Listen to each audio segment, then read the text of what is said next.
Hello दोस्तों, स्वागत है आपका ऑनलाइन प्लेटफॉर्म अवध कोचिंग पे। जैसा हम लोग आरपीएफ कांस्टेबल के लिए जो प्रीवियस ईयर क्वेश्चनों को क्या कर रहे हैं, सॉल्व कर रहे हैं, और उससे संबंधित जो एक्सप्लेनेशन के साथ साथ में जो आपको पास डाटा पहुंच रहा है वो आपके एग्ज़ाम के लिए काफ़ी इंपॉर्टेंट होगा।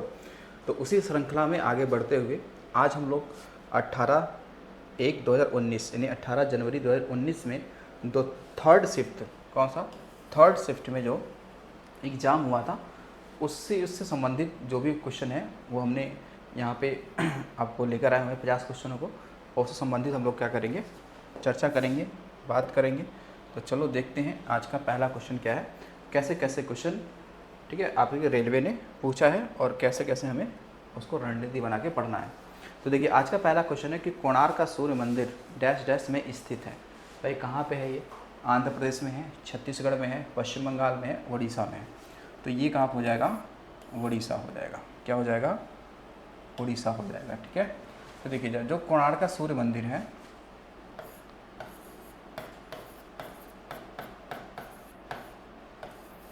कोणार्क का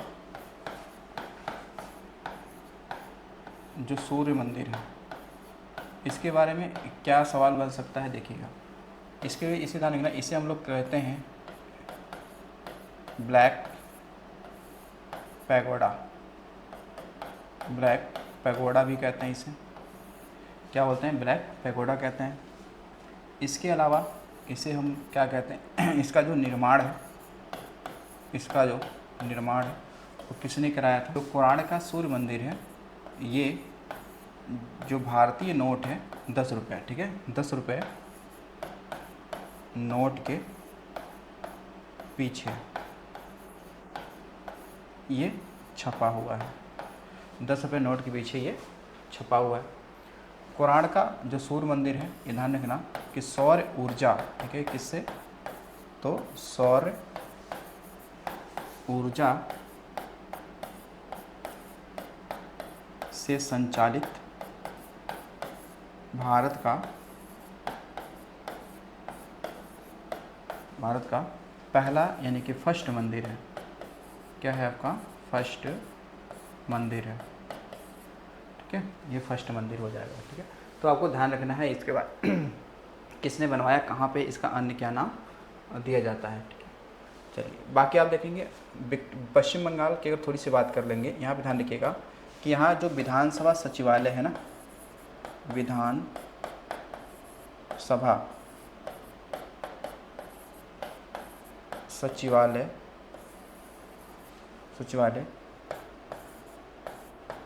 की जो बिल्डिंग है इसको राइटर्स बिल्डिंग कहते हैं। क्या बोलते हैं? राइटर्स बिल्डिंग कहते हैं। ठीक है, क्या बोलेंगे? राइटर्स बिल्डिंग कहेंगे। ठीक है, उसके अलावा यहाँ पे विक्टोरिया मेमोरियल हॉल तो ही है, विक्टोरिया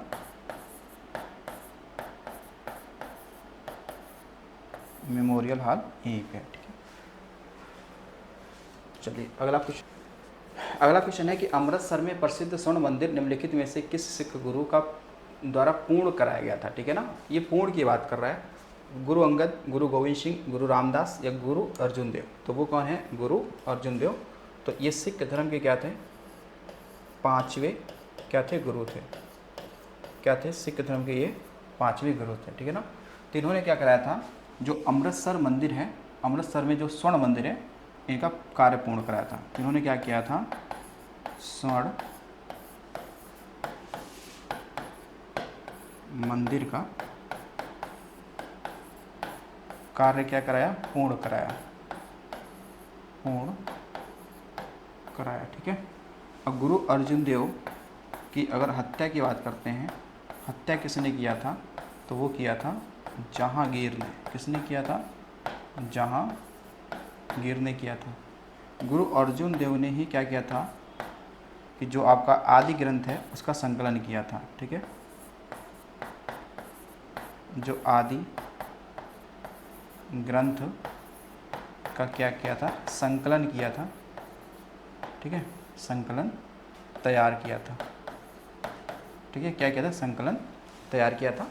और गुरु अर्जुन देव ने ही क्या किया था कि जो सिख धर्म में जो गुरु थे उनका जो पद था वो पैतृक बना दिया, यानी वंशानुगत बना दिया था। ठीक है, इन्होंने बनाया था।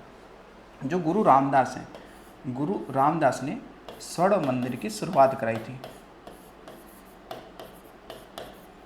स्वर्ण मंदिर की शुरुआत, यानी जो निर्माण कार्य इन्होंने क्या कराया था, शुरुआत कराया था। ठीक है, इन्होंने क्या कराया था, शुरुआत कराया था। ऊपर देखिए गुरु गोविंद सिंह की बात करते हैं तो ये 10वें व क्या थे, अंतिम गुरु थे, अंतिम गुरु। और इनका जो जन्म होता है, जन्म वो कहाँ पे होगा, तो वो होता है पटना साहिब में। ठीक है, बिहार में होता है। ठीक है, पटना साहिब बिहार में होता है। और इन्होंने क्या किया था कि 1699 में क्या चलाया, खालसा पंथ, खालसा पंथ। तो खालसा पंथ की शुरुआत किसने किया, तो गुरु गोविंद सिंह ने। ठीक है, गुरु गोविंद सिंह ने शुरू किया था। गुरु अंगद जो हैं इनको वैसे लहना कहते थे, क्या बोलते थे, लहना कहते थे। और गुरु अंगद ने क्या किया था कि जो आपका गुरु मुख्य लिपि है, गुरु मुखी लिपि का क्या किया था, आविष्कार किया था। क्या किया था, आविष्कार किया था। तो गुरु अंगद जो है ये गुरु नानक के शिष्य थे। क्या थे, गुरु नानक के ये क्या थे, शिष्य थे। ठीक है, गुरु नानक के शिष्य थे। इसके अलावा देखेंगे तो और जो गुरु तेग बहादुर की बात करते हैं, इनकी हत्या किसने कराई थी, ये की थी गुरु तेग बहादुर। तो ये किस नंबर के था, ये किस नंबर के थे, तो 9वें नंबर के थे। और इनकी हत्या किस मुग़ल शासक ने की थी, तो उसका नाम है औरंगजेब। औरंगजेब, नाम क्या है, औरंगजेब ने हत्या की थी। मुस्लिम धर्म को न अपनाने के कारण किया था। ठीक है, चलिए आगे देखिए। अगला क्वेश्चन है कि एटीएम गैस द्वारा प्रयोग में लाए गए डैश डैश को मापने की एक इकाई है, दबाव, तापमान, विकिरण या संवहन। तो सही आंसर क्या है, तो वो है दबाव। जो आपका एटीएम है, ठीक है ना, ये गैस द्वारा प्रयोग में लाए गए दबाव मापने की क्या इकाई है। ठीक है ना, ये ध्यान रखना। तो अगर मान करेंगे कि दबाव की बात करेंगे, दबाव मापने की इकाई क्या है,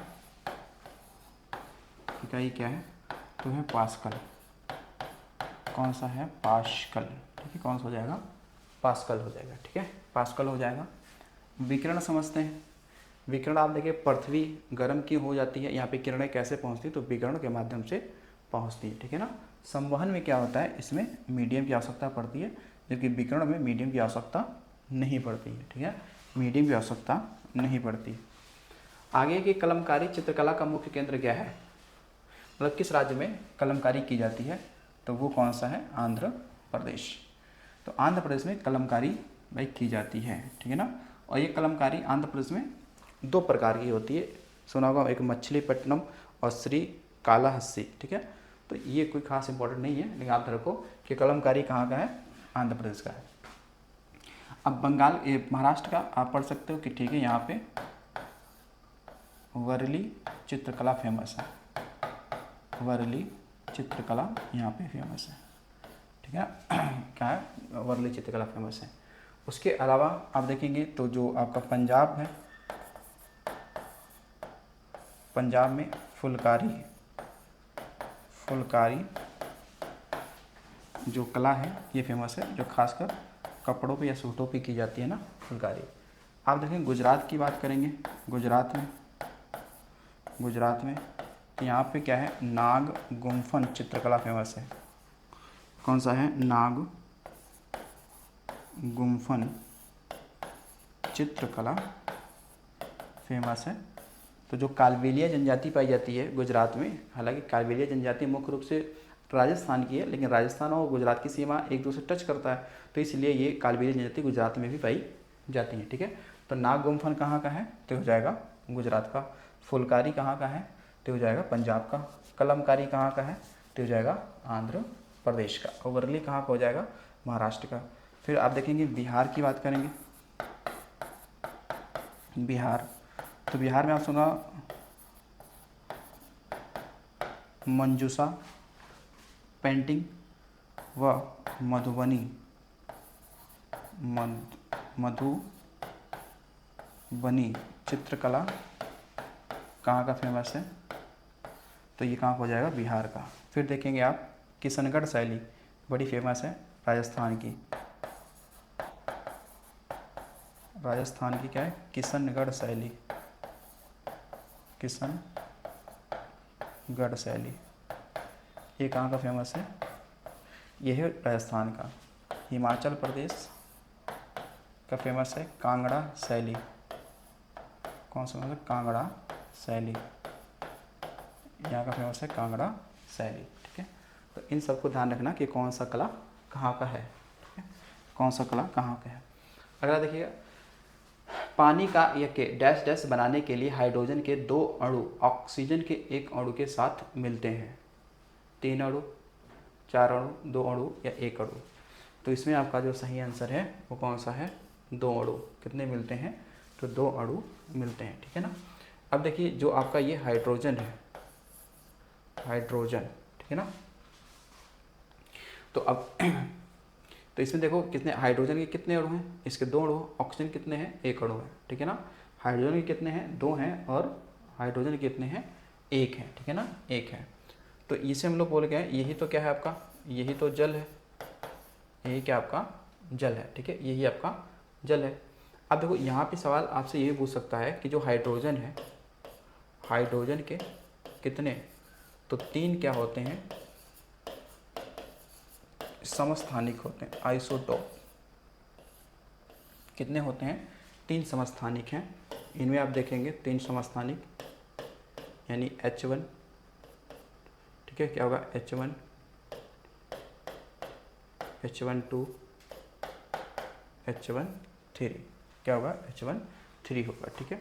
तो जो आपका H12 है ये क्या है, D2O भी बोलते हैं इसे, D2O, ठीक है। जैसे भारी जल बोलेंगे, क्या बोलेंगे, भारी जल, या ड्यूटेरियम ऑक्साइड भी बोलते हैं, क्या बोलते हैं, ड्यूटेरियम ऑक्साइड भी बोलते हैं, ठीक है।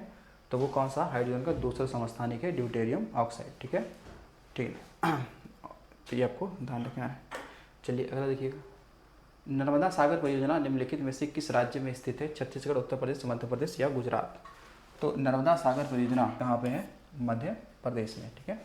अब देखो जो नर्मदा की बात करते हैं, नर्मदा नदी, तो इसमें कई सारी परियोजनाएं हैं, नर्मदा नदी, इस पर देखेंगे कई सारी परियोजनाओं की बात करें। परियोजना का मतलब बांध से भी होता है, ठीक है, डैम से होता है, ठीक है, डैम। परियोजना होगा तो वहाँ पे बांध तो बनेगा ही बनेगा। तो 2-3 बांध आप ध्यान रखें नर्मदा पे, ठीक है। एक तो कौन सा है, सरदार सरोवर बांध, सरदार सरोवर बांध, तो ये कहाँ पे है, ये हो जाएगा गुजरात में हो जाएगा। इसके अलावा एक आपको यहाँ मिलेगा माहेश्वर बांध, कौन सा है, माहेश्वर बांध, ठीक है, कौन सा हो जाएगा, माहेश्वर बांध, ठीक है। तो ये कहाँ पे है, एमपी में, कहाँ पे है, ये एमपी में है। उसके अलावा एक आपको इसी मिल जाएगा, जिसे हम लोग बोलेंगे मंडलेश्वर बांध भी क्या है, या ओंकारेश्वर बांध कह सकते हैं,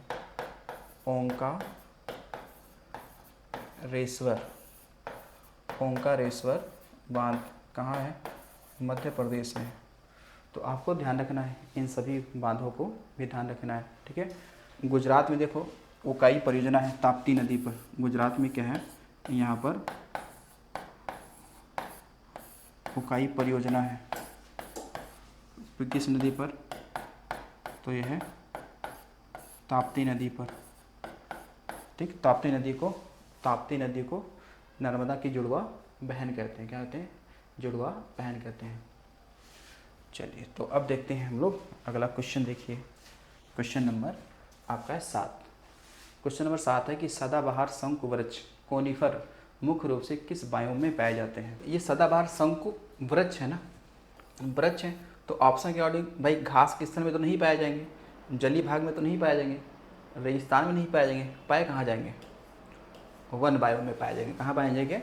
वन बायोम में पाए जाएंगे। ठीक है। अच्छा, यहाँ आप देखिएगा कि वन संरक्षण अधिनियम कब आया? वन संरक्षण अधिनियम कब आया? तो बताएंगे यह आया था 1980 में आया। ठीक है ना। और जो पर्यावरण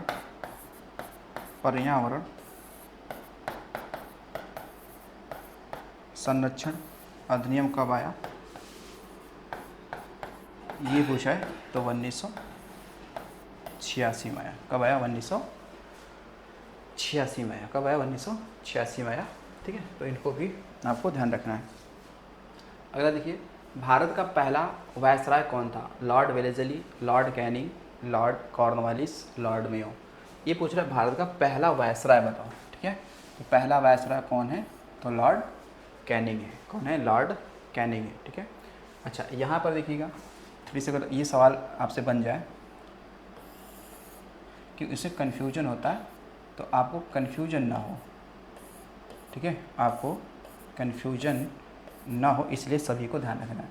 देखो, जब आ जाता है आपके सामने इस तरीके से बंगाल का गवर्नर कौन सा है, तो आपको बताना होगा। फिर पूछे कि बंगाल का प्रथम गवर्नर जनरल कौन है, तो आपको बताना होगा। फिर भारत का फर्स्ट गवर्नर जनरल पूछ ले। फिर भारत का फर्स्ट वायसराय पूछ ले। फर्स्ट वायसराय पूछ ले। भारत का फर्स्ट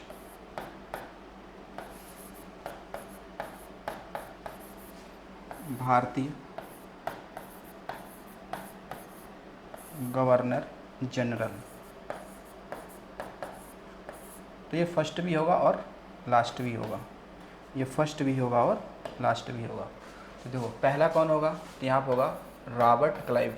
कौन होगा? तो रॉबर्ट क्लाइव। क्योंकि जब प्लासी युद्ध हुआ था, आपने देखा, फिर बक्सर युद्ध हुआ, तो उनमें हरा दिया और ये क्या बना? बंगाल का गवर्नर बन गया। ठीक है। फिर बाद में जो 1773 का रेगुलेटिंग एक्ट आया था, उसमें मुंबई मद्रास प्रेसिडेंसियों को बंगाल के अधीन कर दिया गया। तो फर्स्ट गवर्नर जनरल कौन होगा? तो वारेन हेस्टिंग्स। क्या होगा? वारेन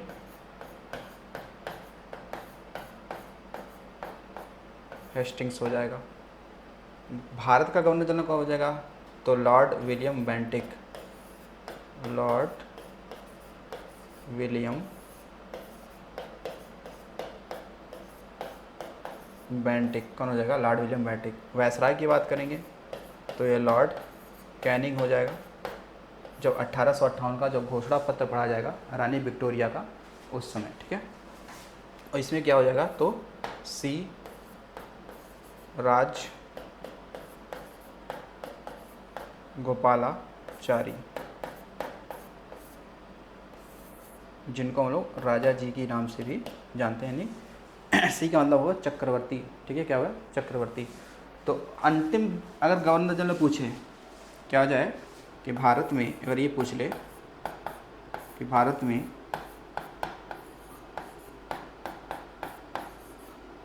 अंतिम ब्रिटिश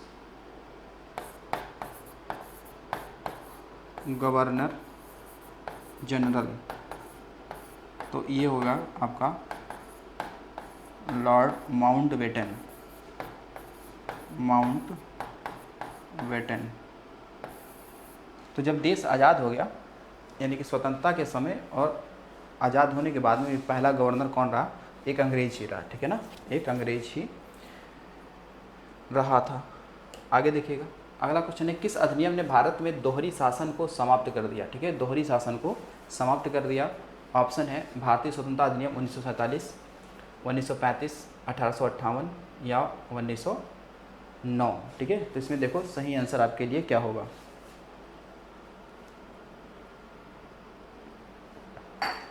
तो इसके लिए सही ऑप्शन क्या है? तो भारतीय स्वतंत्रता अधिनियम जो है 1858। कौन से? 1858। तो ये जो 9 वाला है इसे तो हम लोग क्या बोलते हैं? मार्ले मिंटो सुधार अधिनियम भी कहते हैं। मार्ले मिंटो सुधार अधिनियम भी कहते हैं इस वाले को। ठीक है, इस वाले अधिनियम से क्या हुआ? भारत क्या हुआ?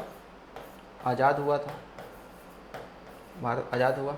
ठीक है, 1935 वाला ये भारतीय संविधान का सबसे बड़ा स्रोत है। भारतीय संविधान का ये क्या है? सबसे बड़ा स्रोत है, क्योंकि लगभग 250 आर्टिकल, लगभग कितने? 250 आर्टिकल तो यहीं से लिया गया है भारतीय संविधान में। ठीक है, तो ये आपको ध्यान रखना है। चलिए अगला देखिए, अगला है निम्नलिखित में से कौन सा तमिल साहित्य का महाकाव्य है? शिल्पाधिकारम, नलद्यार, तोल्कापियम, एट्टू थोगई। ठीक है, एट्टू थोगई। अब देखो थोड़ा नाम भी इतने तमिल है ना, तमिल वाले नाम है तो थोड़ा सा लेने में दिक्कत होती है। तो ये सही आंसर क्या है? शिल्पाधिकारम। तो जो शिल्पाधिकारम है ये तमिल साहित्य का क्या है? महाकाव्य है। ठीक है, तो इसे लिखा किसने था? लिखा था इलांगो ने। ठीक है, इलांगो क्या है? एक कवि हैं, उन्होंने इसको लिखा था, इलांगो ने। ठीक है, इलांगो ने इसको लिखा था। ठीक है, देखिए तमिल साहित्य को, ये आपको ध्यान होना चाहिए कि तमिल साहित्य को हम लोग कहते हैं संगम साहित्य। क्या कहते हैं? इसे कहते हैं संगम साहित्य। क्या बोलेंगे? संगम साहित्य कहते हैं। तो तमिल साहित्य को क्या बोलते हैं? संगम साहित्य भी कहते हैं। अगला क्वेश्चन देखिए, भारत में ईस्ट इंडिया कंपनी को नियंत्रित और विनियमित करने के लिए ब्रिटिश सरकार ने कौन सा अधिनियम लागू किया था? चार्टर अधिनियम 1833, regulating act 1773, Pitt's India act 1784, Bharat सरकार अधिनियम 1909। तो यहाँ पे लिखा है नियंत्रित करने के लिए, तो इसमें क्या? रेगुलेटिंग, नियंत्रित करने के लिए रेगुलेटिंग। तो ये कौन सा हो जाएगा? 1773। इसी अधिनियम के तहत कोलकाता में एक क्या खोला गया था? सर्वोच्च न्यायालय खोला गया था। सर्वोच्च न्यायालय खुला था कब? तो 1774 में। एक्ट कौन सा था? तो एक्ट 73 का खोला गया था कब? 74 में। कब खोला गया था? 74 में। एलिजा एम्पे कौन थे? एलिजा एम्पे इस मुख्य न्यायाधीश थे। ठीक है, हमने पढ़ा होगा। 1833 वाले एक्ट से आप ध्यान रखना, इस वाले 33 वाले एक्ट से ध्यान रखना। इसमें जो बंगाल का जो गवर्नर जनरल था उसको क्या बना दिया गया? भारत का गवर्नर जनरल बना दिया गया। किस एक्ट के माध्यम से? 1833 वाले एक्ट के माध्यम से। जिसमें क्या बना?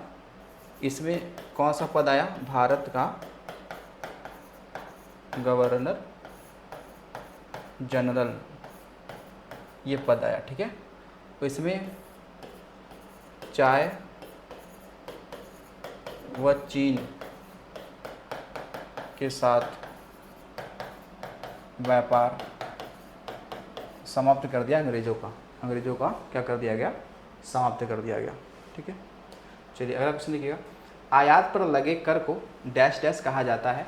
टैरिफ, बिक्री कर, आयात कर, आयकर या फिर सीमा शुल्क। ठीक है, तो इसके लिए सही ऑप्शन क्या है? जो आयात पे लगता है, जो इंपोर्ट पे जो भी टैक्स लगता है इंपोर्ट पे, इसे क्या बोलते हैं? टैरिफ कहते हैं। क्या बोलते हैं? टैरिफ कहते हैं। क्या आपको पता है एक संस्था है जिसका नाम है WTO, इसे हम लोग बोलते हैं वर्ल्ड ट्रेड ऑर्गेनाइजेशन, ठीक है, बोलते हैं वर्ल्ड ट्रेड ऑर्गेनाइजेशन। इसकी स्थापना आप देखोगे तो 1 जनवरी 1995 को होती है, ठीक है। और इसका मुख्यालय कहाँ है? इसका मुख्यालय हो जाएगा जिनेवा में हो जाएगा, जिनेवा यानी कि स्विट्ज़रलैंड। कहाँ हो जाएगा? स्विट्ज़रलैंड हो जाएगा। WTO का जो पहले नाम था, इसका पहले नाम क्या था? इसका पहले नाम था GATT, GATT, ठीक है, ये नाम था पहले, ठीक है, इसका ये नाम था। तो इसका नाम था जनरल, ठीक है, जनरल हम लोग बोलते हैं, ठीक है, जनरल हम लोग बोलते हैं। इसमें आपका क्या होगा? जनरल, फिर आपका होगा ए से आपका कह सकते हैं कि ट्रेड ऑन टैरिफ, इसमें टैरिफ एक शब्द जुड़ा हुआ है, ट्रेड ऑन टैरिफ। तो टैरिफ, इसमें जो टैरिफ शब्द है ना, टैरिफ जो शब्द है वो आयात पे लगने वाला टैक्स है, ठीक है ना, आयात पे लगने वाला क्या है? टैक्स है।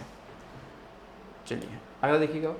ऐसी प्रक्रिया जिसके द्वारा एक जीवित पौधे का कोशिका का ऑस्मोसिस के द्वारा पानी कम हो जाता है उसे क्या कहा जाता है? ठीक है, तो क्या उसे प्लाज्मोलिसिस कहते हैं, साइटोलिसिस कहते हैं, ब्लास्टोलिसिस कहते हैं, या हीमोलिसिस कहते हैं, ठीक है। तो इसके लिए जो सही है वो है कि आपका आंसर प्लाज्मोलिसिस कहते हैं, ठीक है ना। क्या आपको पता है जो पौधे होते हैं वो जो उनकी खासकर जो जड़ें होती हैं, तो जड़ें जो मिट्टी से जो जल का अवशोषण करती हैं वो किसके माध्यम से करती हैं? वो करती हैं ऑस्मोसिस के माध्यम से। कैसे करती हैं? ऑस्मोसिस, परासरण के माध्यम से करती है, ठीक है ना, परासरण के माध्यम से करती हैं। अब देखिए यहाँ पर कि पौधे क्या होगा? फ्लोएम, तो फ्लोएम के माध्यम से, ठीक है, खनिज लवण और भोजन पौधे के अन्य भागों में पहुंचाता है, भागों में पहुंचता है, क्या पहुंचता है? किसके माध्यम से? तो फ्लोएम के माध्यम से। लेकिन अगर जो वही लिखा हुआ जाइलम, जाइलम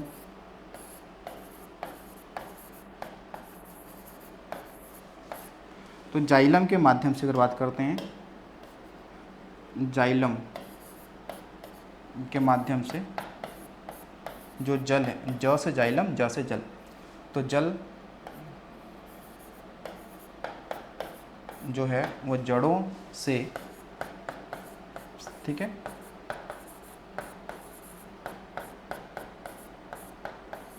अन्य भागों में क्या होता है?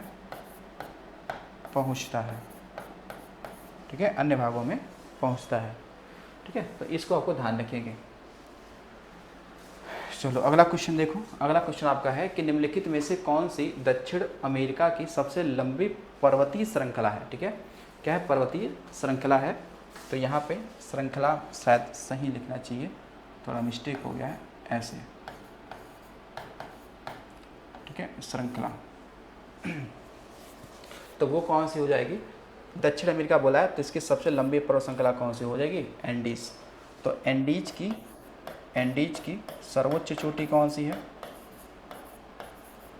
सर्वोच्च चोटी पूछ ले तो क्या बताएंगे? तो माउंट क्या है? एकांकागुआ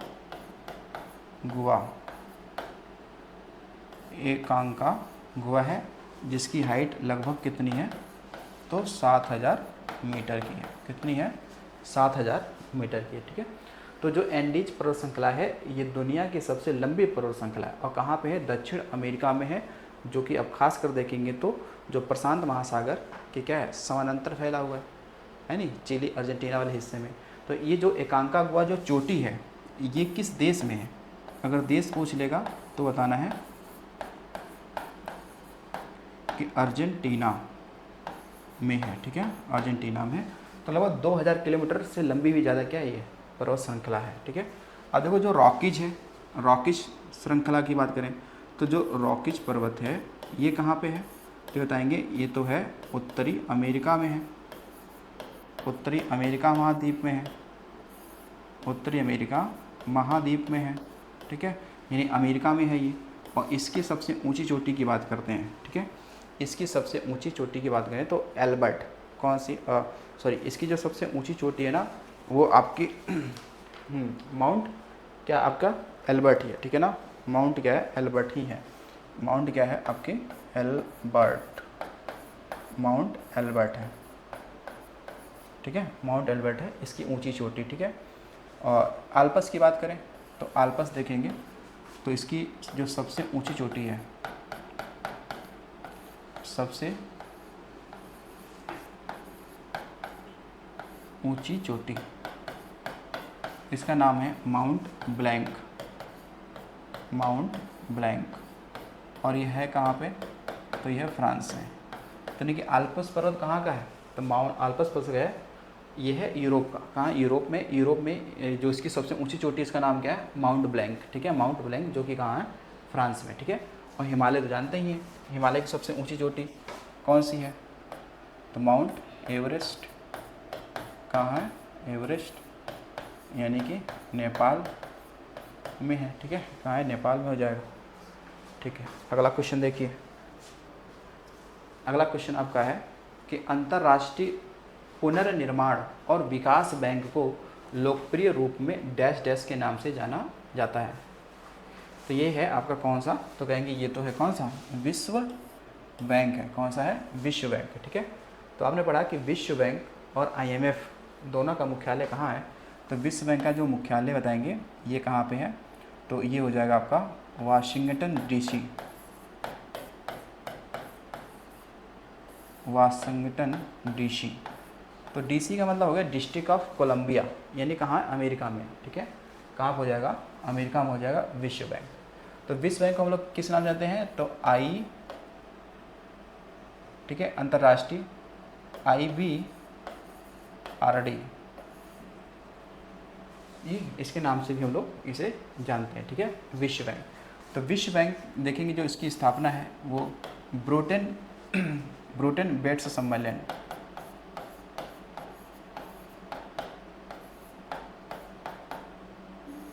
वुड्स सम्मेलन के अंतर्गत होता है। और ये सम्मेलन कब होता है, 1944 में, कब होता है, 1944 में होता है, ठीक है। IMF का भी मुख्यालय यही है, कहाँ पे, वाशिंगटन DC में। जो वैश्विक आर्थिक मंच है जिसे बोलते हैं वर्ल्ड इकोनॉमिक फोरम, इसकी स्थापना कब हुआ, 1971 में। और इसका मुख्यालय कहाँ पे है, तो है स्विट्जरलैंड में, ठीक है, कहाँ है, स्विट्जरलैंड में इसका क्या है, मुख्यालय, ठीक है। WTO तो आपने पढ़ ही लिया था कि WTO का मुख्यालय, यानी WTO हो गया वर्ल्ड ट्रेड ऑर्गेनाइजेशन, इसका मुख्यालय क्या है, तो इसका मुख्यालय भी जेनेवा में है, ठीक है। मुख्य स्थापना कब हुआ था इसका, तो आपने पढ़ा था 1999, यानी कि जनवरी 1995 में हुआ था, ठीक है। मुख्यालय कहाँ पे है, तो जेनेवा में, कहाँ पे है, जेनेवा में है। WTO का एक और मतलब होता है, WTO का एक मतलब होता है, एक तो हो गया वर्ल्ड ट्रेड ऑर्गेनाइजेशन, एक का मतलब होता है वर्ल्ड टूरिस्ट ऑर्गेनाइजेशन, ठीक है ना, टूरिज्म ऑर्गेनाइजेशन भी होता है, ठीक है। तो IMF को ध्यान रखिएगा, IMF क्या करता है, ये अल्पकालीन ऋण प्रदान करता है, अल्पकालीन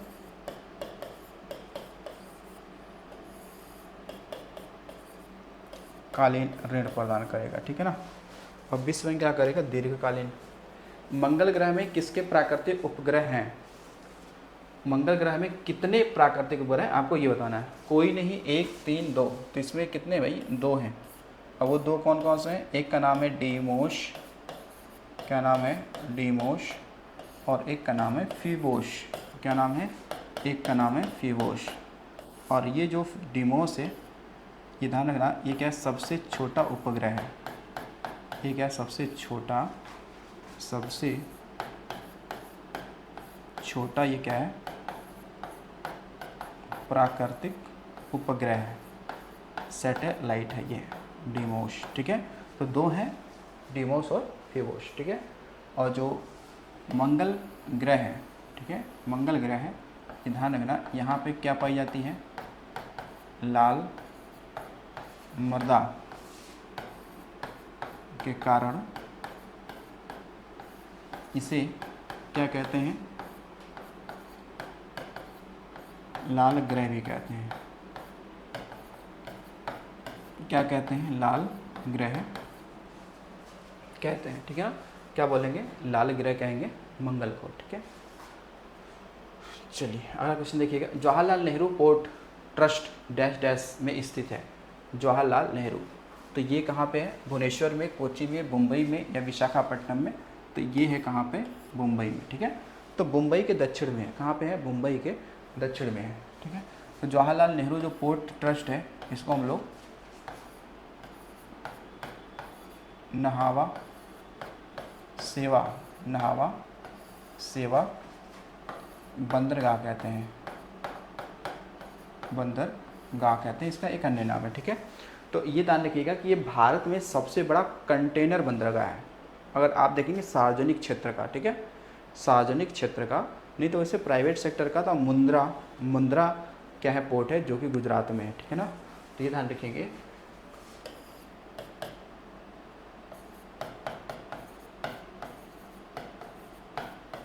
सार्वजनिक क्षेत्र का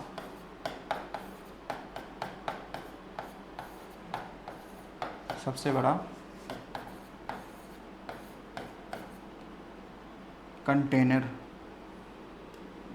पोर्ट है,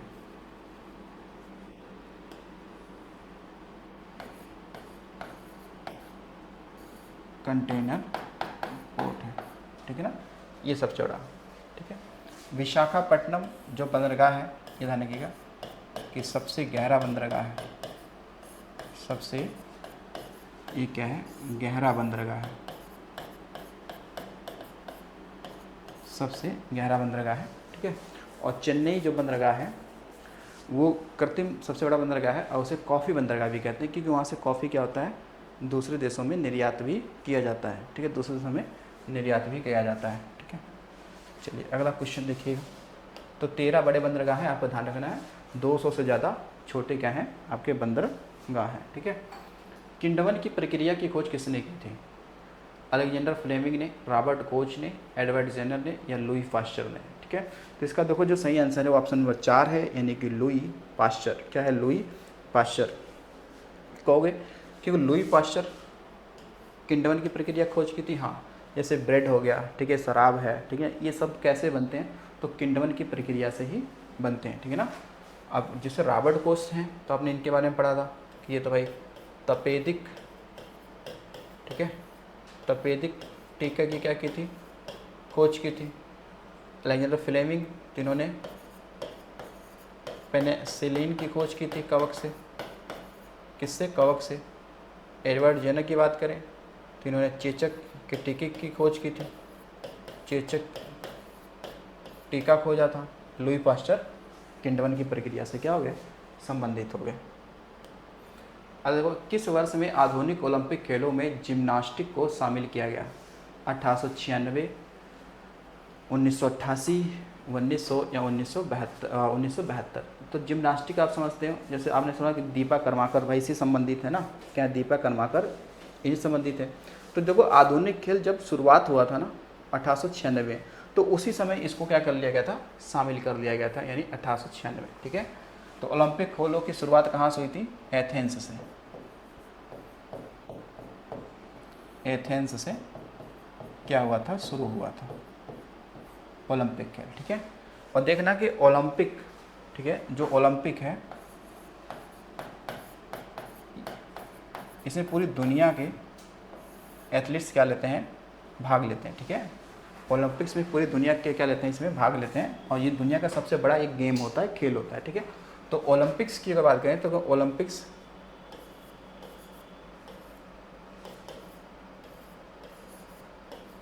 खेल में, या ओलंपिक्स के 5 रिंग होते हैं, आपने सुना होगा। ओलंपिक्स के कितने रिंग्स होते हैं, 5 रिंग्स होते हैं। कितने होते हैं, इसमें 5 रिंग्स होते हैं और हर एक रिंग्स कुछ दर्शाता है। तो ज़रा बताओ कौन किसको दर्शाता है, कौन किसको दर्शाता है। अगर जो पीला रिंग है कैसा है, पीला रिंग्स है, तो ये दर्शाएगा किसको, तो ये दर्शाएगा एशिया को। किसको दर्शाएगा, एशिया को दर्शाएगा। पीला रिंग कैसा होगा, तो ये एशिया को दर्शाता है, ठीक है। कैसा, तो ये एशिया दर्शाएगा। जो हरा रंग होगा, हरा, ये दर्शाएगा ओनेशिया, ठीक है। किसको, तो ओनेशिया। और ओनेशिया नहीं समझ आता है तो फिर ऑस्ट्रेलिया भी कह सकते हैं, ऑस्ट्रेलिया भी कह सकते हैं। जो लाल रिंग है, लाल रिंग है, तो ये दर्शाएगा किसको, ये दर्शाएगा जो आपका दक्षिण, मतलब आप कह सकते हो सीधे अमेरिका कह सकते हो, ठीक। क्या बोल सकते हो, अमेरिका। और अमेरिका में दोनों महाद्वीप शामिल हैं, उत्तर और दक्षिण वाले क्या हैं, दोनों शामिल हैं, ठीक है। इसके बाद में आप कहेंगे अगर नीला की बात करते हैं, ठीक है, नीला, और आपका हो गया एक कौन सा, तो ये नीला हो गया, पीला हो गया, हरा हो गया, लाल हो गया, और हो गया भाई काला, काला। तो काला तो दर्शाता है किसको, अफ्रीका महाद्वीप को, किसको, अफ्रीका महाद्वीप को। और नीला जो हो गया वो आपका यूरोप हो गया। कौन सा हो गया, यूरोप हो गया, ठीक है। कौन सा हो गया, यूरोप हो गया। 5 ये रिंग्स होते हैं, इनको ध्यान रखिएगा कौन किसको दर्शाता है। निम्नलिखित में से कौन सा कार्य वाणिज्यिक बैंकों का मुख्य कार्यों के अंतर्गत आता है, ठीक है। जो देखो कमर्शियल बैंक होते हैं ना, उनका मुख्य काम क्या है भाई, इसमें से कच्चे माल की आपूर्ति, क्या ये इनका काम है, कहोगे नहीं, ये कच्चे माल की आपूर्ति थोड़ी ना करते हैं। सभी बैंकों को नियंत्रित करते हैं, नहीं भाई ऐसा तो नहीं है। मुद्रा प्रिंट करते हैं, क्या मुद्रा ही प्रिंट करते हैं, पैसे छापते हैं, नहीं। जमा स्वीकार करते हैं, हाँ हम इसमें क्या करते हैं, पैसों को जमा स्वीकार करते हैं। क्या करते हैं, जमा स्वीकार करते हैं, ठीक है, जमा। तो सभी बैंकों को नियंत्रित करना, मुद्रा प्रिंट करना, ये आरबीआई का काम है। किसका काम है, आरबीआई का काम ये हो जाता है। अगला है निम्नलिखित में से कौन सी सबसे पुरानी शास्त्रीय नृत्य शैली है, बरदोछम, भरतनाट्यम, घूमरा नृत्य या बिहू। तो ये शास्त्रीय नृत्य की बात बोला है ना, तो ये कौन सा हो जाएगा, पुराना सबसे कौन है, तो भरतनाट्यम है। कौन सा है, भरतनाट्यम है, ये ध्यान रखना। और कहाँ का है, तो यह तमिलनाडु का है। कहाँ का है, तमिलनाडु का है। तो कितने भैया शास्त्रीय नृत्य हैं, तो इनकी संख्या कितनी है, शास्त्रीय नृत्यों की जो संख्या है वो कुल कितनी है, तो बताएंगे इनकी संख्या कुल वर्तमान में कितनी है, 8 है। कौन कौन से भाई, भरतनाट्यम हो गया, ठीक है, कहाँ पे है, तमिलनाडु में है। तो ये सबसे पुराना है और इसका उल्लेख जो भरत मुनि का नाट्य शास्त्र है उसमें मिलता है। कहाँ मिलता है, उसमें ये मिलता है। फिर देखिएगा एक है आपका कथकली, कथकली, तो कथकली, और एक आपका मिलेगा मोहिनी अट्टम। क्या होगा, मोहिनी अट्टम। ये दोनों कहाँ के हैं, ये दोनों आपके केरल के हैं।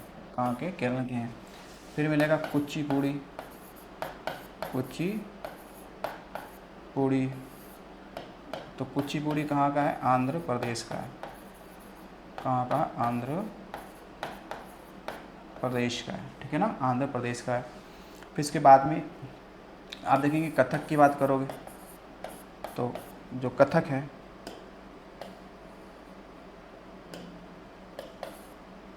कथक, तो ये आपका क्या हो जाएगा, उत्तर प्रदेश का हो जाएगा। मणिपुरी, तो मणिपुर का हो जाएगा, ठीक है। ओडिसी, ओडिशा का हो जाएगा। कहाँ का हो जाएगा, ओडिशा का हो जाएगा। और सत्रिया, ये असम का हो जाएगा। तो सबसे नवीनतम कौन सा है, तो वो है आपका सत्रिया है, ठीक है ना। कौन सा है, सत्रिया, आपको ध्यान रखना, ठीक है। चलो, तो सबसे पुराना कौन हो गया? भरतनाट्यम हो गया। ठीक है, तो शास्त्रीय नृत्यों की संख्या कितनी है? तो बताना आपका 8 हो जाएगा। ठीक है, इसमें बिहू कहाँ का है? बिहू असम का क्या लोक नृत्य है। असम का क्या है?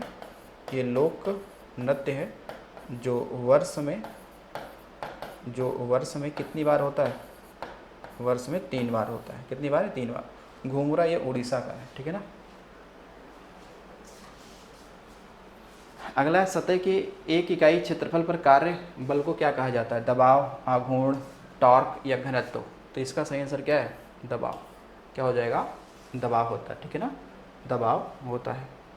अगला देखिए, क्षेत्रफल के मामले में डैश डैश डैश दुनिया का सबसे बड़ा देश है। तो सबसे बड़ा देश है तो वो कौन सा? क्षेत्रफल के मामले में वो कौन सा हो जाएगा? वो हो जाएगा रूस। ठीक है, कौन हो जाएगा? रूस। तो रूस की राजधानी क्या है? मास्को है। कौन है? मास्को। और ये किस हिस्से में है मास्को? ये यूरोप में है। ठीक है ना, कहाँ पे? यूरोप में, यानी पश्चिमी रूस में ये पड़ता है मास्को। बाकी इसकी मुद्रा की बात करते हैं। मुद्रा जो है ये है कौन सा? तो ये है रूबल। कौन सा हो जाएगा? रूबल। ठीक है, रूस के शासक को क्या कहते थे पहले?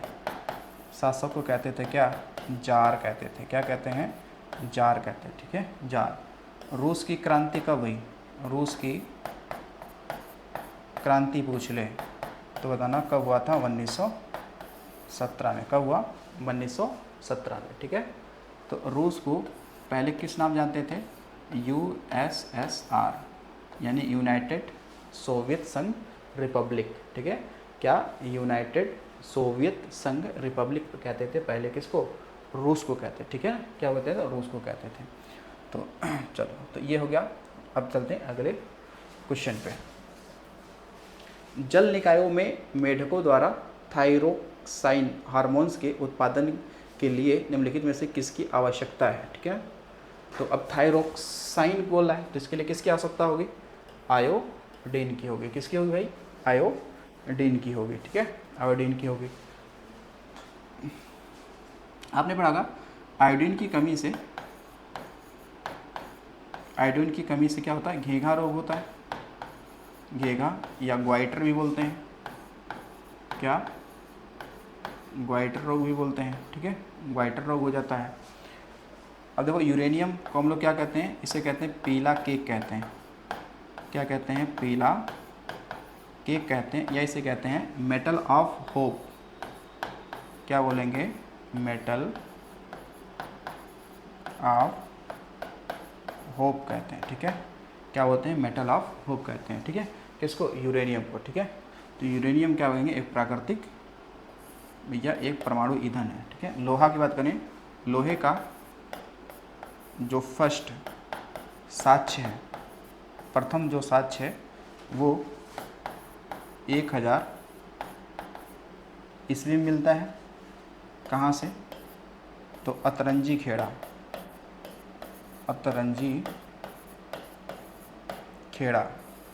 कहाँ पर ये पड़ता है? तो एटा में। एटा कहाँ पड़ता है? यूपी में। ठीक है, एटा कहाँ पड़ेगा? जिला यूपी में। ठीक है, और सेकंड बनारस से मिलता है। सेकंड कहाँ मिलता है? सेकंड बनारस से मिलता है।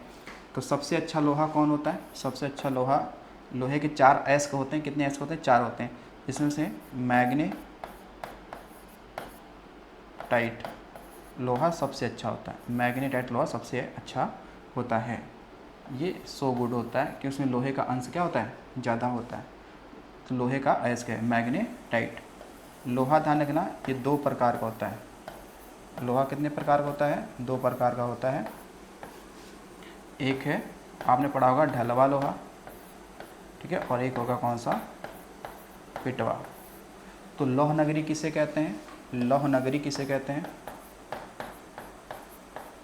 लौह नगरी किसे कहते हैं? तो ये कहते हैं जमशेदपुर को। जमशेदपुर को। और ये कहाँ पे है? झारखंड में है। किस नदी किनारे? तो स्वर्ण रेखा नदी के किनारे। ठीक है, जस्ता की कमी से धान में क्या लगता है? खैरा रोग लगता है। कौन सा लगता है? खैरा रोग लगता है। रोग लगता है, ठीक है ना, ये ध्यान रखेंगे। तो जस्ते की अगर लोहे को अगर आपको जंग से बचाना है तो फिर उसमें क्या हम लोग यूज करते हैं, तो जस्ते की परत चढ़ा देते हैं, ठीक है, जस्ते की परत लगा देते हैं। और ध्यान रखना, लोहे में अगर जब भी जंग लगेगा, जब भी क्या होगा, जंग लगेगा, तो जो भार होगा वो सदैव बढ़ेगा। क्या होगा, भार सदैव बढ़ेगा, ठीक है ना, भार क्या होगा, सदैव बढ़ेगा। चलिए अगला क्वेश्चन देखिए, भारत में बायोस्फीयर रिजर्व निम्नलिखित में से कौन सा है, पूर्वी घाट, सुंदरवन, पश्चिमी घाट या मिजोरम पर्वत, या मिजोरम पर्वत। तो सही आंसर इसमें क्या है, वो आपका कौन सा है, सुंदरवन, ठीक है, सुंदरवन क्षेत्र, ठीक है। तो सुंदरवन क्षेत्र ये कहाँ पे है, तो ये है पश्चिम बंगाल में। कहाँ पे है, पश्चिम बंगाल में। देखिए भारत में कितने, तो 18 बायोस्फीयर रिजर्व हैं। बायोस्फीयर क्या है आपके, रिजर्व है, कितने, तो 18 है। और इनमें से पहला कौन सा है, पहला पूछ लेगा तो बताना है वो कौन सा है, तो नीलगिरी, नीलगिरी, ठीक है, नीलगिरी जो पहाड़ी वाला एरिया है, नीलगिरी पहाड़ी एरिया, वो है पहला। और कब घोषित हुआ था, तो 1986 में हुआ था। कब हुआ था, 1986 में हुआ था। जिसे बायोस्फीयर रिजर्व को हम लोग क्या कहते हैं, इसे कहते हैं जैव मंडल आरक्षित क्षेत्र कहते हैं। क्या बोलते हैं, जैव मंडल आरक्षित क्षेत्र कहते हैं, ठीक है, आपको ध्यान रखना है। तो पश्चिमी घाट क्या है, तो ये कहेंगे ये पठारों का एक ढाल है, पठारों का एक क्या ढाल है या कगार है, ठीक है, कगार है ये, ठीक है, कगार है। मिजोरम पर्वत या मिजो पहाड़ी, जिसे हम लोग क्या कहते थे, इसे कहते थे लुसाई पहाड़ी भी तो कहते थे। इसे क्या कहते थे भाई, इसे कहते थे लुसाई पहाड़ी कहते थे। और इसकी जो सबसे ऊंची चोटी थी उसका नाम क्या था, उसका नाम था ब्लू माउंटेन। क्या नाम था इसका, ब्लू माउंटेन इसका नाम हुआ करता था, मिजो पहाड़ी का, ठीक है, मिजी पहाड़ी का। पूर्वी घाट की सबसे ऊंची चोटी, सबसे ऊंची चोटी का क्या नाम है, तो महेंद्रगिरी, महेंद्रगिरी, जो कि कहाँ पे है, उड़ीसा में, ठीक है। तो महेंद्रगिरी कहाँ पे, उड़ीसा में है, ये भी आपको ध्यान रखना है। चलिए अगला क्वेश्चन देखिए, क्रिकेट में LBW का पूरा अर्थ क्या है, leg before wicket, leg between wicket, leg break wicket या लेग बियॉन्ड विकेट। देखिए तो जो आपका LBW होता है ना, इसको हम लोग फुल फॉर्म क्या है, लेग बिफोर विकेट, ठीक है ना, क्या है, लेग बिफोर विकेट हम लोग कहते हैं, ठीक है, ये आपको ध्यान रखना है, ठीक है। जो आप देखो ICC का मुख्यालय कहाँ है, तो इसका मुख्यालय है दुबई में। दुबई कहाँ पड़ता है, तो UAE में क्या है आपका, इसका मुख्यालय है ICC का, ठीक है। चलो अगला देखिए, वियतनाम की राजधानी कौन सी है, हनोई, बाली, बैंकॉक या पोर्ट विला, ठीक है, पोर्ट विला। तो इसकी राजधानी कौन सी भाई बताओ, हनोई है। और वियतनाम की मुद्रा क्या है, यहाँ की मुद्रा है डोंग। क्या है, मुद्रा क्या चलती है, डोंग चलती है। बाली कहाँ का, कैसे द्वीप है, ये राजधानी नहीं है, ये बाली एक द्वीप है, ठीक है ना। बाली द्वीप कहाँ का है, इंडोनेशिया का, इंडोनेशिया का। बहुत ज़्यादा ये फेमस है टूरिस्ट के लिए, टूरिज्म के लिए फेमस है बाली, ठीक है ना। बैंकॉक तो राजधानी है किसकी, थाईलैंड की, क्या है, थाईलैंड की है। पोर्ट विला ये वनुआतू, ऐसे नाम लिखा, वनुआतू क्या है इसका, वनुआतू, ठीक है ना, ये क्या है आपका पोर्ट विला, ये भी क्या है, किसी की राजधानी है, ठीक है, किसकी राजधानी है, तो ये है वनुआतू कि क्या है, ये राजधानी है, ठीक है, वनुआतू की क्या है, राजधानी है, ठीक है। देखो इंडोनेशिया की जिनकी राजधानी अगर पूछेगा, इसकी राजधानी जो है वो क्या है, जकार्ता है, जो किस द्वीप पे है, जावा द्वीप है, लेकिन इसका राजधानी अब बदला जा रहा है, ठीक है ना, बदला जा रहा है। वो क्या होगा, नुशंतारा, नुशंतारा, ठीक है। और ये कहाँ, बोर्नियो आइलैंड पे है ना, बोर्नियो आइलैंड पे है, ठीक है। तो ये बदल दिया जाएगा, नुशंतारा कर दिया जाएगा, ठीक है। चलिए अगला क्वेश्चन देखिएगा। उपकरण पोमेल हॉर्स किस खेल से जुड़ा हुआ है, जिम्नास्टिक से, तीरंदाज से, शतरंज से या गोल्फ से। तो इसका सही आंसर क्या है, पहला ही आंसर आपका आंसर हो जाएगा, ठीक है ना, किससे, जिम्नास्ट से, ठीक है ना। तो आपने देखा ना जिम्नास्ट को ओलंपिक में कब सम्मिलित किया गया था, 1896 में। और जिम्नास्ट के एक हमारी भारतीय प्लेयर कौन है, तो आपने पढ़ा दीपा कर्माकर। कौन है, दीपा कर्माकर, ये बहुत ही लीजेंड खिलाड़ी हैं, महिला हैं, इनको ध्यान रखिए भाई। चलो अगला क्वेश्चन देखिएगा। पहला क्वेश्चन है, पानी के जहाज़ों और पनडुब्बियों को डिज़ाइन करने में निम्नलिखित में से किस नियम या सिद्धांतों का उपयोग किया जाता है। आर्किमिडीज का सिद्धांत, स्टेफोन का यमल विरोधाभास सिद्धांत, पाउली का अपवर्जन सिद्धांत। तो इसका सही आंसर क्या है, तो वो है आर्किमिडीज सिद्धांत, ठीक है ना, ठीक है। देखिए जो बर्फ़ की बात करते हैं ना, बर्फ़, तो बर्फ़ का जो घनत्व है वो पानी से क्या होता है, कम होता है, इसीलिए तो बर्फ़ तैरता है, ठीक है। तो बर्फ़ जो है वो पानी में 9/10 भाग, ठीक है ना, ये क्या होता है, पानी के नीचे होता है, क्या होगा, 9/10 भाग, ये क्या होगा, पानी के नीचे होता है, जबकि 1/10 भाग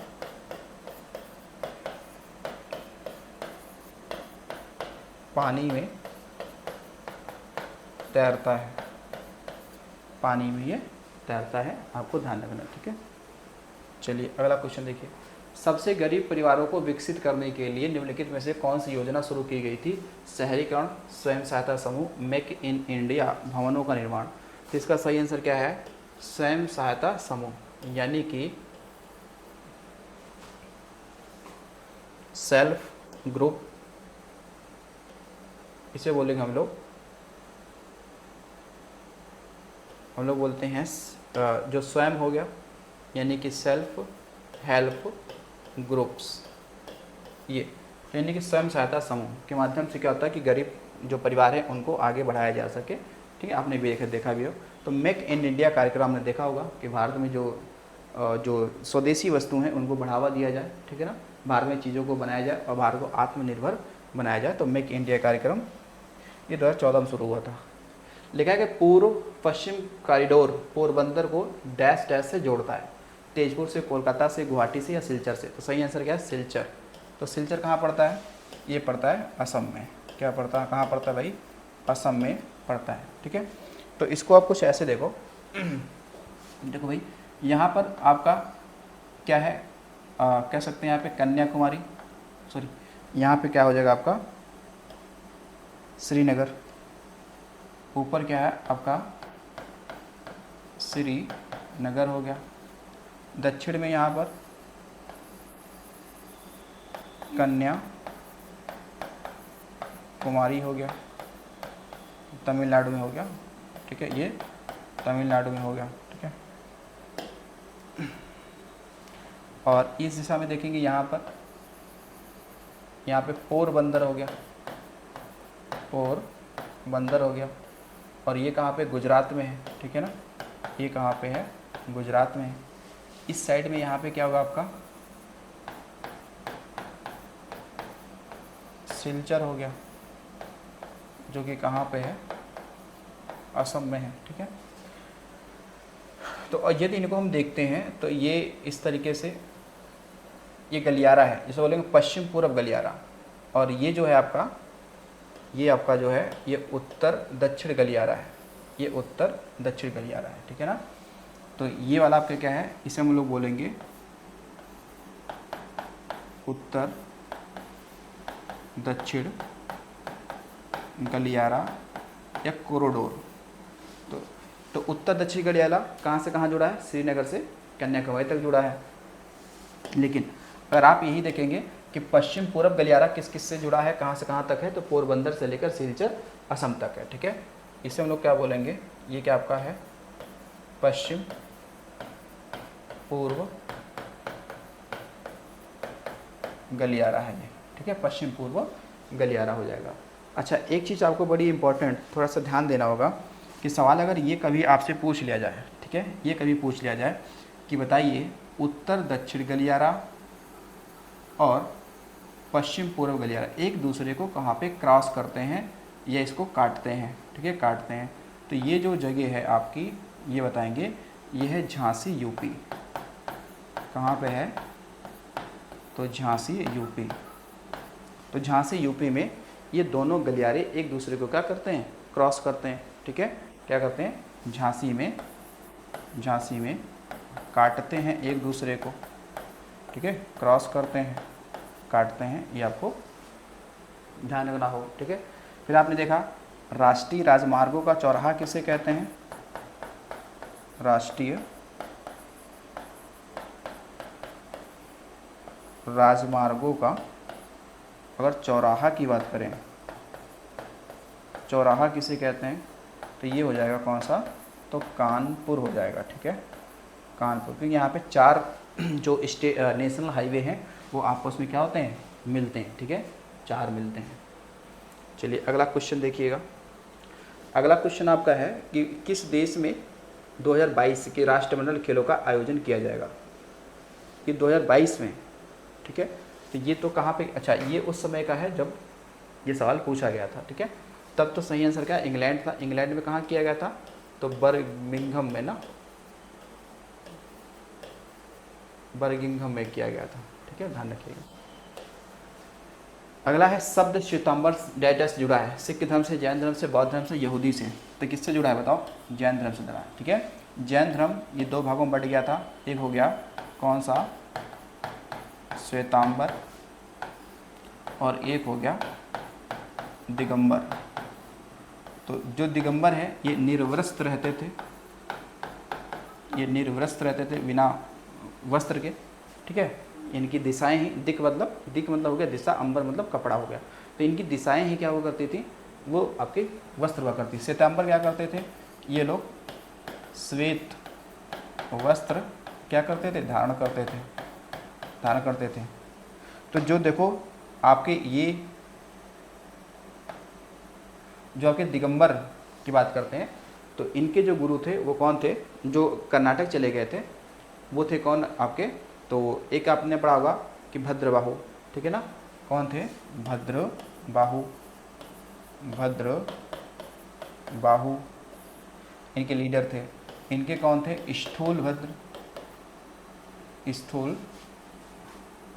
स्थूलभद्र जो क्या रह गए, यही रह गए, ठीक है, कहीं गए नहीं, ठीक है। तो जैन धर्म से ध्यान देना कि इसके आपने पढ़ा होगा कि कर्नाटक के कहाँ पे, तो श्रवण बेलगोला में क्या है, तो बाहुबली की क्या है, बाहुबली की गोमतेश्वर क्या है, मूर्ति है, ठीक है। यहाँ पे क्या है आपकी, क्या है, मूर्ति है, ठीक है, मूर्ति है। यहाँ पे प्रत्येक 12 वर्ष बाद क्या होता है यहाँ पे इस मूर्ति पे क्या होता है, प्रत्येक 12 वर्ष बाद क्या होता है, महामस्तका अभिषेक होता है, महामस्तका अभिषेक होता है, महामस्तका क्या होता है, अभिषेक होता है प्रत्येक 12 वर्ष बाद, ठीक है। चलिए आगे देखिएगा। अगला क्वेश्चन है कि प्रजातियां जो केवल कुछ विशेष क्षेत्रों में पाई जाती हैं और जो आमतौर पर प्राकृतिक या भौगोलिक बाधाओं के कारण अलग अलग हो जाती हैं, वो क्या कहलाती हैं, विलुप्त प्राय, दुर्लभ प्रजातियां, अति संवेदनशील या स्थानीय प्रजातियां। तो ये प्रश्न में ही कह रहा है, क्या बोल रहा है, प्रश्न में ही कह रहा है प्रजातियां जो केवल कुछ विशेष क्षेत्र में पाई जाती हैं और जो आमतौर पर प्राकृतिक या भौगोलिक बाधाओं के कारण अलग अलग हो जाती हैं, तो क्या हो जाएंगे, स्थानीय तो हो जाएंगे। कैसे हो जाएंगे, स्थानीय, यानी कि लोकल एरियाज़ में हो जाती हैं, ठीक है, लोकल एरियाज़ वाली हो जाती हैं, ठीक है। चलिए अगला क्वेश्चन देखिए। अगला क्वेश्चन है कि वॉलीबॉल खेल में स्पाइक को डैश डैश के नाम से भी जाना जाता है। Open, production, drop, smash. तो ये क्या हो गया, स्मैश, ठीक है। स्पाइक मतलब बॉल को मारना ही क्या है, स्मैश है, ये स्पाइक है, ठीक है। तो वॉलीबॉल को ध्यान रखेंगे। किसे भारत की आज़ादी का पहला युद्ध कहा जाता है? सिपाही विद्रोह को, भीमा कोरेगांव युद्ध को, बक्सर की लड़ाई को, या प्लासी का युद्ध, ठीक है। देखो सही आंसर इसमें क्या है, सही आंसर है सिपाही विद्रोह, ठीक है। यानी कि सिपाही विद्रोह, यानी कि ये बात चल रही है किसकी, 1857 वाली। क्या चल रही है, 1857। अच्छा अब देखिएगा, जो 1857 की क्रांति हुई ना, ये जो 1857 की जो क्रांति है, इससे ज़रा सवाल ध्यान रखना, क्योंकि कई सवाल बनते हैं। इससे आपसे क्या क्या सवाल बन सकता है, पूछे जाएगा आपसे कि जब ये क्रांति हुआ था उस समय इंग्लैंड के पीएम कौन थे? इंग्लैंड के पीएम कौन थे? उनका नाम था पार्म ईस्टन। क्या था, पार्म ईस्टन। और इस समय गवर्नर कौन था, गवर्नर जनरल कौन था इस समय? तो उसका नाम क्या था, उसका नाम था लॉर्ड कैनिंग। क्या नाम था, लॉर्ड कैनिंग, ठीक है ना। और इस समय कंपनी का सेनापति कौन था? कंपनी के सेनापति वो था एरिशन, ठीक है था, उसका नाम क्या था, एरिशन। क्या नाम था, एरिशन। उसके अलावा आप देखेंगे तो इस समय हमारे यहाँ पे उस समय भारत के सम्राट कौन थे? सम्राट उस समय कौन था? तो बहादुर शाह जफ़र। बहादुर शाह जफ़र कौन थे उस समय सम्राट? तो बहादुर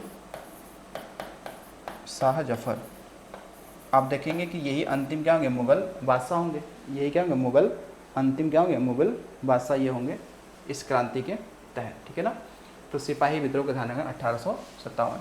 इस क्रांति का कह सकते हैं कि जो प्रतीक था या फिर चिन्ह की बात करते हैं, या फिर क्या चिन्ह क्या था, तो वो था भाई कमल व रोटी। क्या था, कमल व रोटी, ठीक है, कमल व रोटी।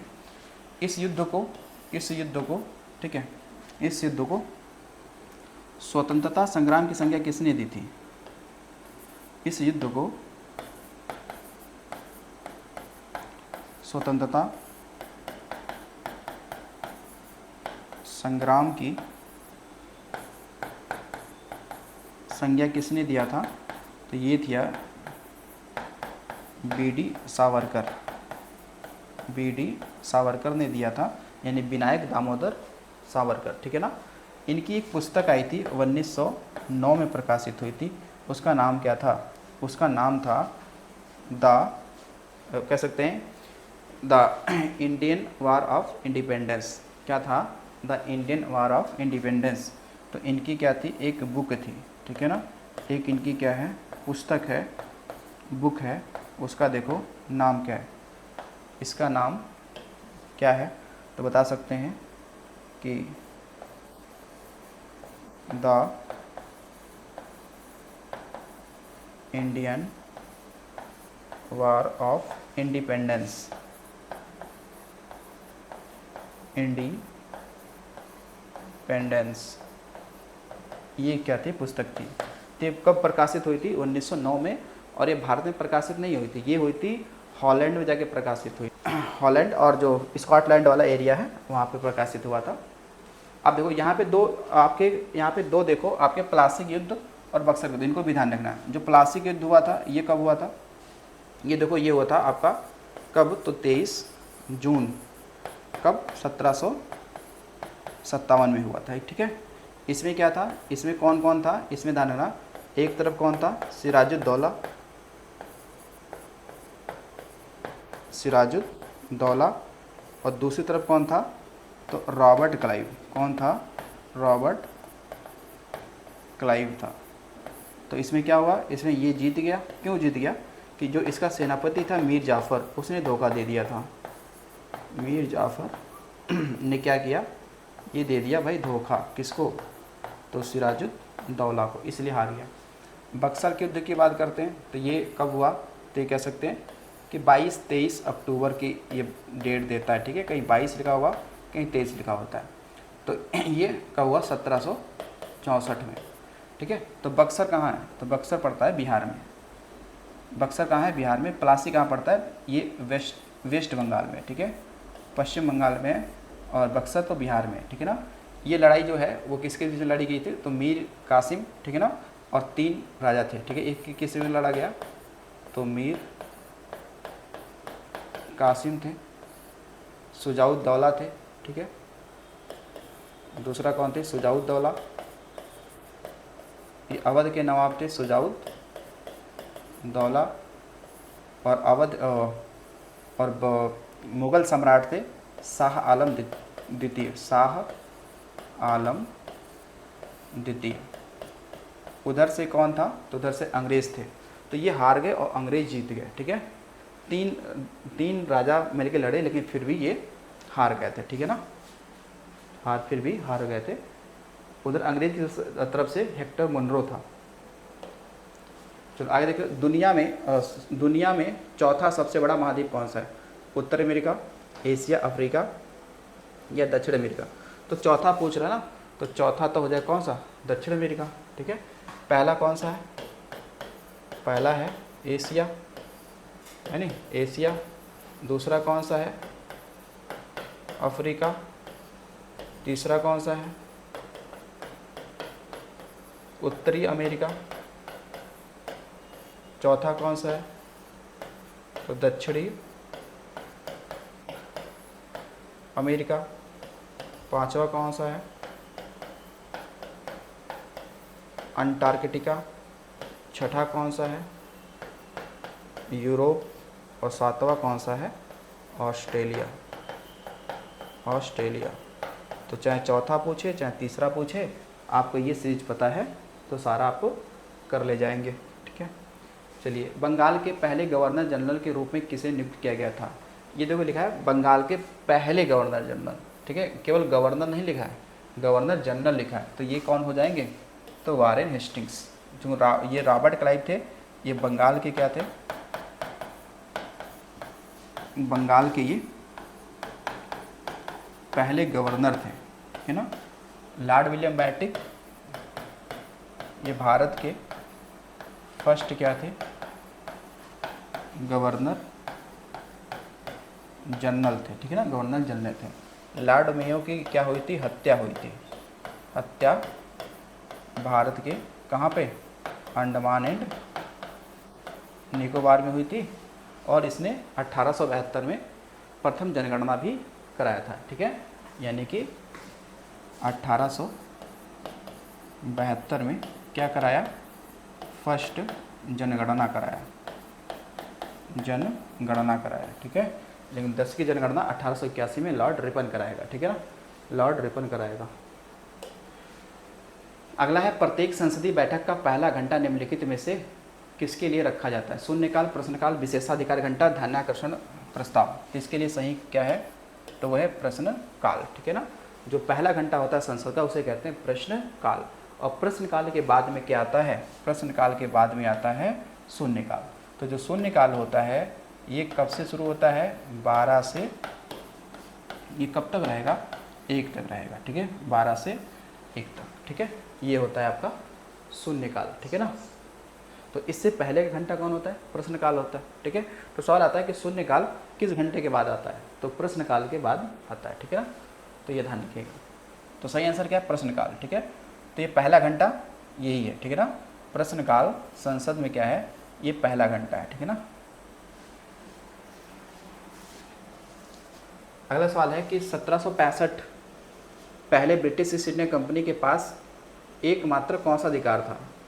1765 से पहले पूछ रहा है, क्योंकि बाद में क्या होगा आप देखेंगे।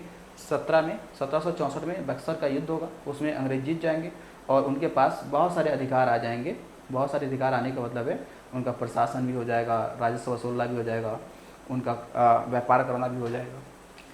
तो राजस्व संग्रह अधिकार इनमें से कोई नहीं, व्यापार का एकमात्र अधिकार, प्रशासन का अधिकार। तो सही आंसर क्या है? व्यापार का अधिकार। यानी कि 1765 से क्या था आपका एकमात्र क्या था, केवल व्यापार करना। आपने देखा 1765 में कई सारे क्या होती हैं, संधियाँ होती हैं। जैसे इलाहाबाद की संधि देखो, तो इलाहाबाद की 2 संधि होती हैं, ठीक है। कितनी संधि होती है, 2 होती हैं। एक 12 अगस्त 1765 को होता है और दूसरी वाली कब होती है, तो 16 अगस्त 1765 को होता है।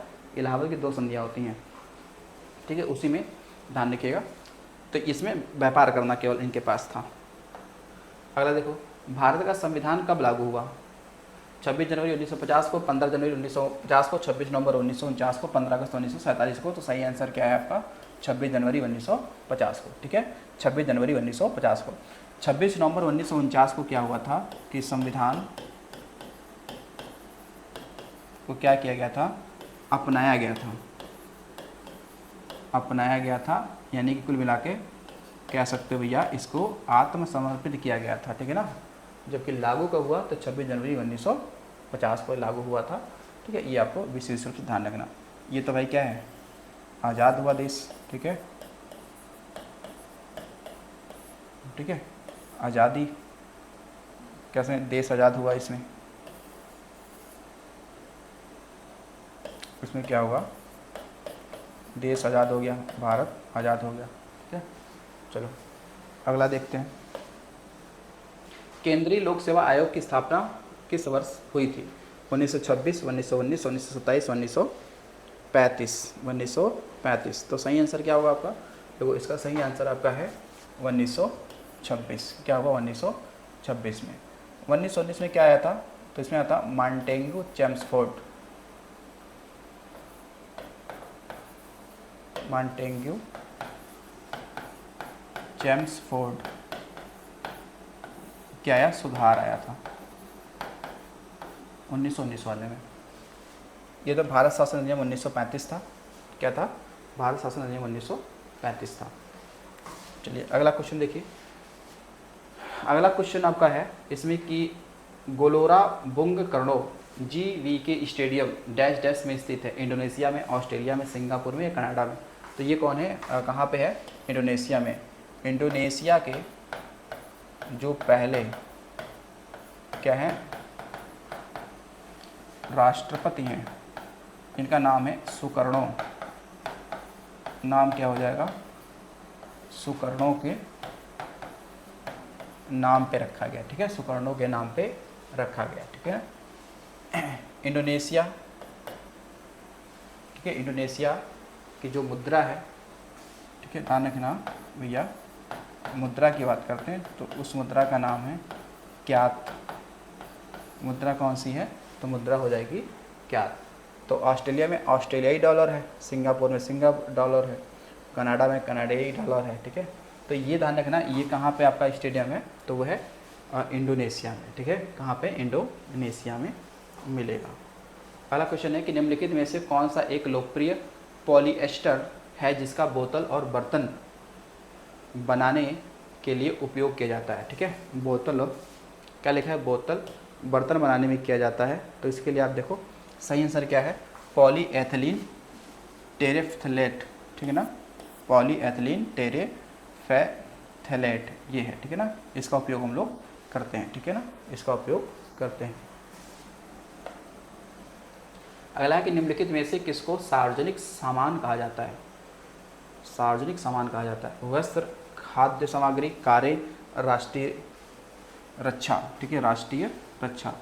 तो इस प्रश्न के अकॉर्डिंग और ऑप्शन के अकॉर्डिंग तो क्या लग रहा है कि सार्वजनिक सामान किसे कहा जाता है, तो राष्ट्रीय रक्षा, ठीक है, राष्ट्रीय रक्षा ये हो जाएगा आपका, ठीक है। अगला देखिएगा, किस वर्ष में पीट्स का भारत का अधिनियम पारित हुआ था?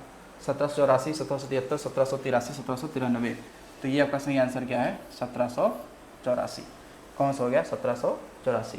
भाई 1793 वो समय है जिस समय हमारे देश में ब्रिटिशों के समय एक भू राजस्व जो प्रणाली है उसको लागू किया गया था और उसको नाम क्या था, रैयतवाड़ी, ठीक है। कौन सी व्यवस्था थी, रैयतवाड़ी व्यवस्था थी, ठीक है ना। चलो अगला है, निम्नलिखित में से किस लिपि में पंजाबी भाषा लिखी जाती है? गुरुमुख लिपि में, कदम्बा लिपि में, शारदा लिपि में या मोदी लिपि में, ठीक है। ये नया आ गया, ये मोदी लिपि कौन सा है, ठीक है, ये सही है, मोदी लिपि नहीं है, शारदा लिपि नहीं है, कदम्बा लिपि नहीं है, गुरुमुखी लिपि है, ठीक है। ठीक है, तो ये हो जाएगा। तो इसका जो विकास किया था, विकास वो किसने किया था? तो वो थे कौन? तो वो थे गुरु अंगद। कौन थे? गुरु अंगद, जो क्या सेकंड गुरु थे नहीं है। इनको लहना भी कहा जाता था। क्या कहा जाता था? इनको लहना भी कहा जाता था। तो ये गुरु नानक के क्या थे? तो ये गुरु नानक के क्या थे? शिष्य थे। तो अगर देखो, जो हम लोग बात करते हैं सिखों की बात करते हैं, ध्यान रखो, जो सिख की बात करते हैं, सिख कौन है? तो सिख ध्यान रखे, जो गुरु नानक के शिष्य हैं वही सिख कहलाए। वही क्या कहलाए? वही शिष्य कहलाए हैं, ठीक है ना, वही सिख कहलाए हैं। ये आपको ध्यान रखना है, ठीक है। चलिए आगे देखते हैं अगले क्वेश्चन। देखो, अच्छा एक ध्यान रखना कि अगर सवाल कभी आ जाए कि खालसा पंथ की स्थापना किसने की थी? खालसा पंथ की स्थापना किसने किया था? लगभग 1699 के आसपास में हुआ था। तो ये किया था गुरु गोविंद सिंह ने। किसने किया था? गुरु गोविंद सिंह ने किया था। तो ये अच्छा, इनकी एक आत्मकथा है, ठीक है। इनकी क्या है? आत्मकथा है, विचित्र नाटक। क्या नाम है? विचित्र नाटक। इनकी क्या है? आत्मकथा है, विचित्र नाटक। इनके 4 पुत्र थे। कितने पुत्र थे? 4 पुत्र थे। जैसे पढ़ोगे, जुझारू सिंह, जोरावर सिंह, फतेह सिंह, ठीक है ना, ऐसे करके 4 इनके पुत्र थे, ठीक है, 4 पुत्र थे। और इनकी भी हत्या, ध्यान रखो, इनकी भी हत्या की गई थी। इनकी हत्या कहाँ हुआ? तो नांदेड़ में। नांदेड़ में। और नांदेड़ कहाँ पड़ता है? तो ये जगह महाराष्ट्र में। कहाँ पे है? महाराष्ट्र में। वहाँ पे इनकी हत्या हो गई थी, ठीक है। तो इन्होंने ही पुरुषों के नाम के आगे सिंह और महिलाओं के नाम के आगे कौर लगाना की प्रथा शुरू की थी, ठीक है। ये प्रथा इन्होंने ही शुरू की थी। आगे देखो, अगला क्वेश्चन है, कालबेलिया डैश डैश राज्य से यूनेस्को की अमूर्त सांस्कृतिक विरासत है? पंजाब, उत्तराखंड, राजस्थान या फिर गुजरात? तो ये सही है क्या? राजस्थान। जो कालबेलिया जनजाति है ना, ध्यान रखेंगे,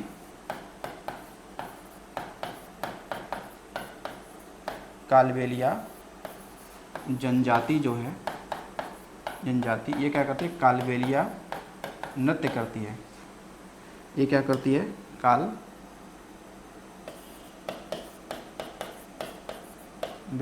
क्या करती है? नृत्य करती है। और ये नृत्य को हम लोग सपेरा नृत्य भी कहते हैं, नागिन डांस, ठीक है। क्या हो जाएगा? ये नागिन डांस हो जाएगा ना, फिर नहीं हो जाएगा, सपेरा नृत्य हम इसे बोलते हैं, ठीक है। अब देखो, क्योंकि ये सांपों को पकड़ती है और उन्हीं से अपना जीवन निर्वाह करती है, लोगों को दिखाकर। जैसे पहले गांव में सपेरे लोग नहीं आते थे जो सांपों को दिखाया करते थे, तो वही जनजाति ये है कालबेलिया। तो ये क्या है कि जो यूनेस्को है ना, उसकी जो अमूर्त धरोहर सूची है उसमें वो शामिल हो गया, ठीक है। तो यूनेस्को का मुख्यालय कहाँ पे है? आपको पता है, ये तो पेरिस में। स्थापना कब हो रही है? 1946 में, ठीक है, 46 में। मुख्यालय कहाँ है? पेरिस में है ना। मुख्यालय इसका कहाँ पे है? पेरिस में है। पेरिस यानी कि फ्रांस में है, ठीक है। तो ऐसे बहुत सारी चीज़ें हैं जो अमूर्त धरोहर सूची में शामिल है, इंटेंजिबल साइड में शामिल है। जैसे आप देखोगे, पश्चिम बंगाल का जो दुर्गा पूजा है वो भी शामिल इसमें है। बाकी देखोगे, आपका जो गरबा नृत्य है, कहाँ का? गुजरात का, वो भी शामिल है। उसके अलावा इलाहाबाद का जो कुंभ मेला है वो भी इसमें शामिल है। जो फारसियों का एक नवरोज़ उत्सव होता है वो भी इसमें शामिल है, अमूर्त वाले में शामिल है, ठीक है। तो ऐसे लगभग 15 शायद 17 इसमें शामिल है, ठीक है, भारत की, ठीक है। तो ये आपको ध्यान रखना है भाई। कालबेलिया जनजाति कहाँ की है? ये है राजस्थान की। अच्छा, राजस्थान में ध्यान रखेंगे कि जो राजस्थान है राजस्थान में कुछ लोक नृत्य की बात कर लेते हैं। लोक नृत्य, क्योंकि सवाल आपसे पूछा जाता है। इसमें कौन कौन से लोक नृत्य आपको मिल जाएंगे? 2-3 हैं। एक देखिए आपका क्या है, इसे बोलते हैं 13 ताली, ठीक है, 13 ताली लोक नृत्य, ठीक है, 13 ताली लोक नृत्य हो गया। फिर देखिए आपका क्या हो गया? झूमर हो गया, ठीक है ना। कौन सा हो गया? झूमर हो गया, ठीक है। इसके अलावा यहाँ पे देखेंगे आपसे एक मिलेगा आपको, 13 ताली हो गया, झूमर हो गया, और अब एक लोक नृत्य यहाँ पे और भी है, ठीक है। तो इन सबको ध्यान रखें। 13 ताली फेमस है, ठीक है। ये शरीर के 13 जगहों पर आपके कुछ इंस्ट्रूमेंट होता है जो हिलाते हैं शरीर को और उससे आवाज़ निकलती है और वो लोग क्या करते हैं, नृत्य करते हैं, ठीक है ना, क्या करते हैं, नृत्य करते हैं। तो चलिए अगला है आपका, निम्नलिखित मुगल शासकों में से किसने दीन पनाह नामक शहर की नींव रखी लेकिन वह इसे पूरा नहीं कर सका? हुमायूं, बाबर, जहांगीर, अकबर। तो सही आंसर क्या है? हुमायूं। तो हुमायूं क्या था, मुगल लोग का क्या सेकंड क्या था, ये शासक था जो 2 बार दिल्ली की गद्दी पे बैठा, ठीक है, 2 बार दिल्ली गद्दी बैठा हुमायूं, क्योंकि बीच में शेरशाह आ गया था, इसको हरा दिया था, ठीक है। तो अगर मुग़लों की बात करें तो मुग़ल जो शासक हैं इनके अगर क्रम की बात करें, शासक क्रम की बात करें तो देखिए इनके क्रम में कौन आएगा, पहले आएगा कौन, बाबर होगा, बाबर के बाद में हुमायूं हो जाएंगे, कौन, हुमायूं, हुमायूं के बाद में अकबर, कौन, अकबर, अकबर के बाद में जहांगीर, जहांगीर के बाद में शाहजहां और शाहजहां के बाद में कौन होगा, औरंगजेब, ठीक है। तो औरंगजेब देखेंगे तो 1707 में इसकी निधन हो जाएगा और औरंगजेब के बाद में क्या आ जाएगा आपका, औरंगजेब के बाद में क्या होगा, वो उत्तर मुग़ल बन जाएगा, क्या बन जाएगा, उत्तर मुग़ल हो जाता है, ठीक है ना। तो देखो बाबर जो है वो 1526 से लेकर 1530 तक ये रहता है, इसका इम्पॉर्टेंट रहेगा, ठीक है ना। ये 1556 से लेकर 1605 तक अकबर रहता है, ठीक है। जहांगीर जो है 1605 से लेकर 1627 तक रहता है, ये 1627 तक रहता है। शाहजहां जो है 1627 से लेकर 1658 तक रहता है, ठीक है। और ये 1658 से लेकर 1707 तक रहता है, ठीक है ना। तो हुमायूं की बात करेंगे, ये 2 बार था ना, बीच में 2 बार था कि 1530 से लेकर 1540 तक रहता है, ठीक है ना। फिर उसके बाद में ये बाद में 1555 के आसपास में आता है ये, ठीक है। तो ये इनका क्या रहा, एक क्रम रहेगा इस तरीके से, ठीक है। 49 नंबर हो गया। अगला देखो, हड़प्पा वासियों द्वारा निम्नलिखित में से किस भवन निर्माण सामग्री का उपयोग किया जाता था? चिकनी मिट्टी का, लाल बलुआ पत्थर का, तप्त मिट्टी की ईंट, धूप में सुखाई गई ईंट। तो देखो चिकनी मिट्टी तो उस समय थी नहीं, लाल बलुआ पत्थर का ज्ञान भी नहीं था, धूप में सुखाई गई नहीं। भाई जो मिट्टी से वो लोग बनाते थे क्या, ईंटें, और उसको ये तपाते थे, क्या करते, तपाते थे और फिर बनता था क्या, ईंटें बनती थी और उसका ये लोग निर्माण करते थे, किसमें, तो भवन निर्माण में करते थे, किसमें करते थे, भवन निर्माण में करते थे, ठीक है। तो जो आपका हड़प्पा सभ्यता की खोज की बात करेंगे, कब, 1921 में होगा। दयाराम